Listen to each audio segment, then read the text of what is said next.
Multan sultans के मदाहों के लिए जनवरी 2026 की सबसे बड़ी ब्रेकिंग न्यूज। क्या मुल्तान सुल्तान्स अब किसी निजी मालिक की नहीं रही? अली तरीन का दस्तबरदारी और पीसीबी का बड़ा फैसला।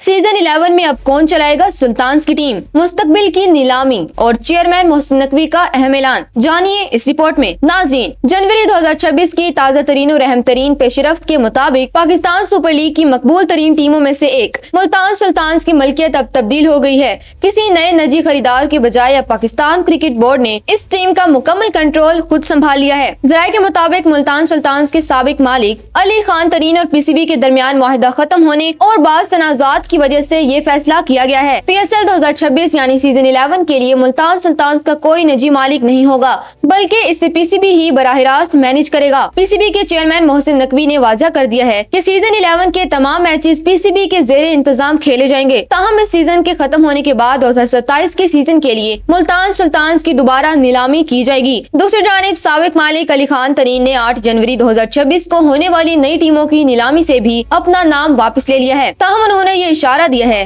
कि वो मुस्तकबिल में दोबारा मुल्तान की टीम खरीदने में दिलचस्पी रखते हैं। नाज़रीन, इस फैसले से पीएसएल 2026 में मुल्तान सुल्तान्स की हिकमत अमली पर क्या असर पड़ेगा, ये आने वाला वक्त ही बताएगा। लेकिन फिलहाल सुल्तान्स के तमाम इंतजामी मामलात अब कज़ाफी स्टेडियम से चलाए जाएंगे।